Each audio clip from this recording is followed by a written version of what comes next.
तुझी जगदंबा वाचवणार आहे का तुला? तुझं सोंग उघडं पडलंय, तेव्हा ही नाटकं बंद कर आणि खऱ्या रूपात समोर ये माझ्या.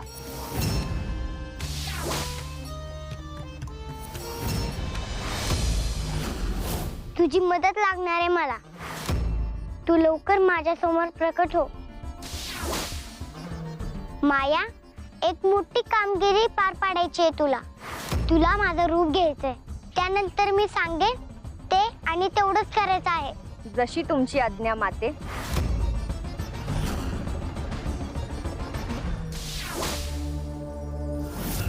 तू माया आहेस हे मी आधीच ओळखलं होतं. तू ज्या उद्देशाने इथे आलीयस तो कधीच पूर्ण होणार नाही. त्यामुळे आलीस तशी परत जा. घटकाभरासाठी जगदंबेचं रूप घेऊन तू तर तिचीच भाषा बोलायला लागलीस.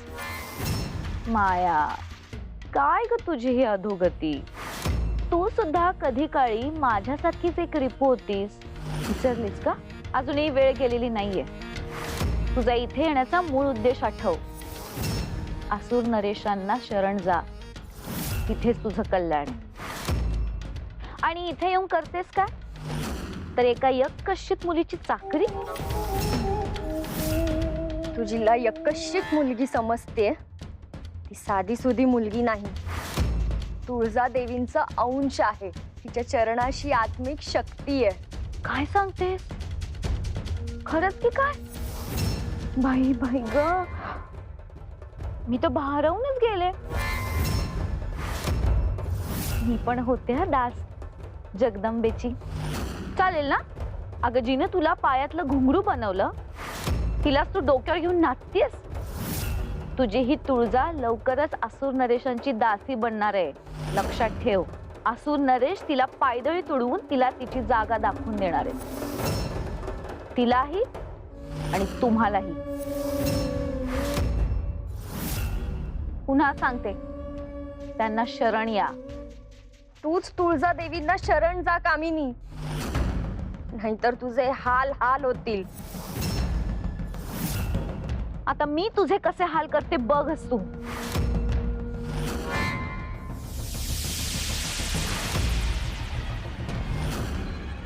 साक्षात काम आहे मी. काम. एक असा रिपू ज्याच्यापासून संपूर्ण पृथ्वीची निर्मिती झाली. सोड मला कामिनी. माझ्या नंतर तू जन्माला आलीयस माया, आणि माझ्यावरच कुरघुडी करतेस. सोड. आता तुला कायमची संपून पुन्हा एकदा ह्या पृथ्वीवर माझं राज्य निर्माण करेन. भोग आता.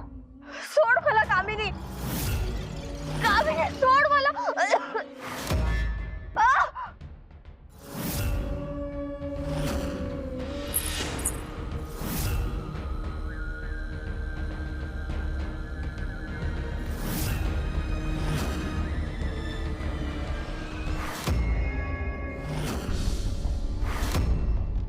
मायाचा जीव संकटात आहे.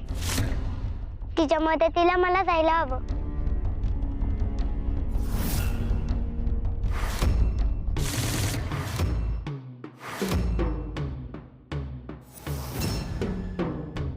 जगदंबा,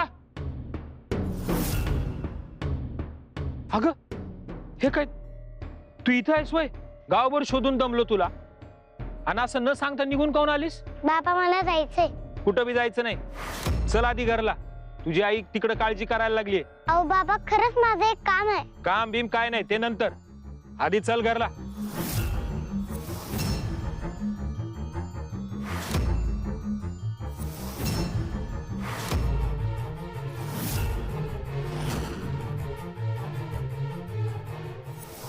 तुळजाई मायाला वाचव. आता तूच तिचं रक्षण करू शकतेस. ह्या रिपूच्या मदतीने तू माझ्यावर केलेला हल्ला मी परतवून लावलाय जगदंबा. आता तुझी माझ्यापासून सुटका नाही, कदापि नाही.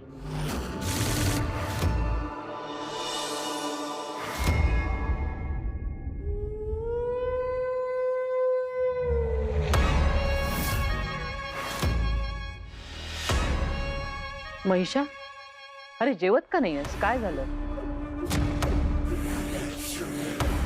काही नाही देती माता. काही नाही कसं काहीतरी घडलंय सांग महिषा काय झालंय भोजनातही लक्ष नाहीये तुझं की अजूनही तू त्या कोड्याचा विचार करतोयस दिती माता त्या कोड्याचा विचार मी आधीच सोडून दिलाय पण आमच्या मार्गात सारखे अडथळे येत आहेत कुठल्याही योजनेमध्ये यश प्राप्त होत नाही आणि हा विचार आम्हाला सतत पोखरतोय हा प्रश्न आम्हालाही पडलाय तुळजा स्वतः होती तोपर्यंत अडचणी होत्या हे स्वाभाविक आहे पण या चिमुरड्या जगदंबामुळे पण त्रास होतोय हे दैत्यगुरु शुक्राचार्य यज्ञात नाहीसे होण्यापूर्वी याविषयी माझी चर्चा झाली होती त्यांच्याशी दैत्यगुरूंची कधी चर्चा झाली आम्हाला कसं माहित नाही जगदंबा भिंगार गावात येण्याची वार्ता आपल्यापर्यंत पोहोचण्यापूर्वी दैत्यगुरु आणि मी बोललो होतो यावर त्यांनी पुढे येणाऱ्या संकटांची कल्पना दिली होती मला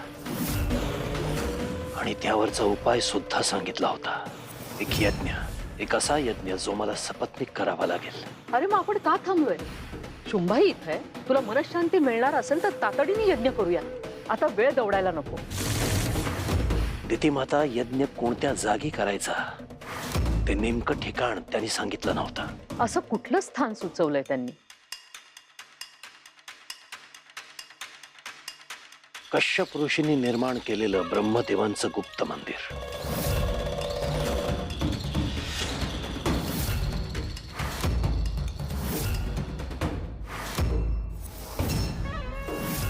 अशी कुठली जागा अस्तित्वात नाहीये दिती माता तू काहीतरी चुकीचं ऐकलं असशील महिषा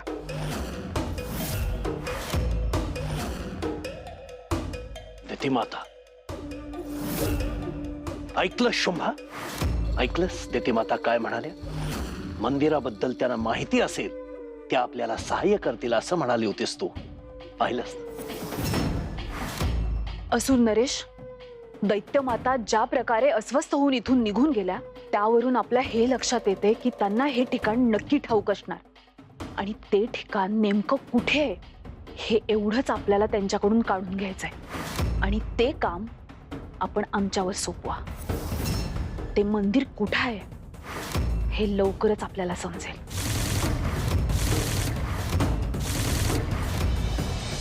मी तेल पोचून येतो आधीच उशीर झालाय आता जायला पाहिजे अहो पण एवढं तेल एकट्याने कसं घेऊन जाणार तुम्ही कामिनीबाईकडं बाबा मी पण येऊ का तुमच्या मदतीला ए नाही हा तू कुठं बी जायचं नाही आधीच कुठेतरी निघून गेली होती तेव्हा माझ्या जीवाला घोर लागला होता ह्यांनी शोधून आणलं तुला आता कुठं बी जायची गरज नाही गप घरात बस जगदंबा अगं खरंच नको मी नेईन एकट्यानं हा गंगाई येतो मी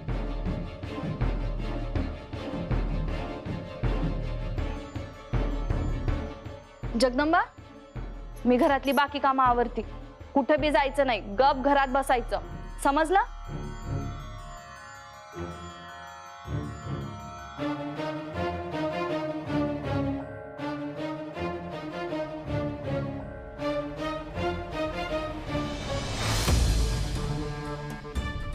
कामिनीचं नक्की काय चाललंय आणि मायाचं काय झालं हे बघायला मला जायला तर हवंच आईचं लक्ष नाही तोपर्यंत निघते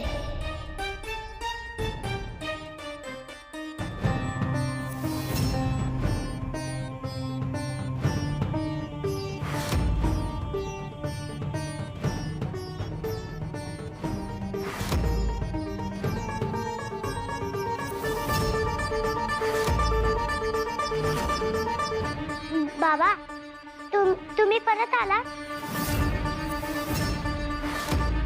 मी जात नव्हते कुठे मी आपलं असंच बाहेर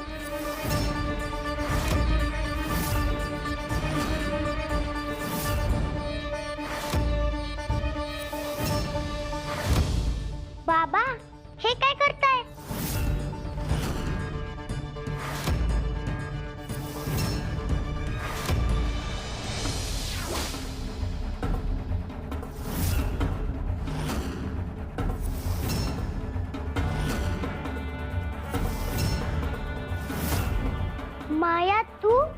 तुझी ही अवस्था? कामिनीने छळ केलाय ना तुझा? थांब, आता तिला धडा शिकवते. थांबा देवी. काम खूप शक्तिशाली आणि क्रूर आहे, तुमच्या कल्पनेपेक्षाही जास्त. तेवढीच हुशार आणि कपटी सुद्धा. तिने माझं रूप आधीच ओळखलं होतं. मला नष्टच करणार होती, पण कसा बसा जीव वाचला.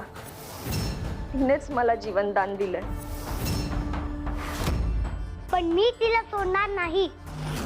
आजच तिचा अंत निश्चित आहे. थांबा देवी. अहो ऐका माझं, आता कुठेही जाऊ नका. काम खूप भयंकर आहे. ती इतर रिपूंसारखी नाहीये. आधीच्या रिपूंने केलेल्या चुकांचा तिने पूर्णपणे अभ्यास केलाय. आम्ही ज्या चुका केल्या त्या ती करणार नाही, आणि म्हणूनच ती जास्त घातक झालीये. नक्की काय विचार आहे तिचा? ते माहित नाही, पण ती थेट तुमच्यावर हल्ला करणार नाही. काहीतरी भयंकर शिस्त आहे तिच्या डोक्यात. यावेळी तिच्याशी होणारा सामना साधा आणि थेट नसेल. मला वाटतंय तुम्हाला तुळजाईंची मदत घ्यायला हवी.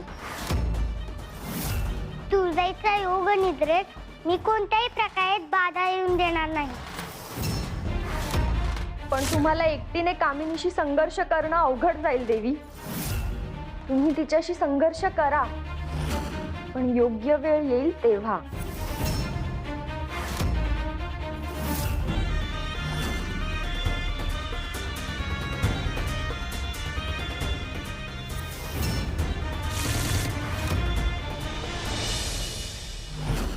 या जनकरा, तुमच्या यानं आमच्यासारख्या गरिबांच्या कणातीला शोभा आली.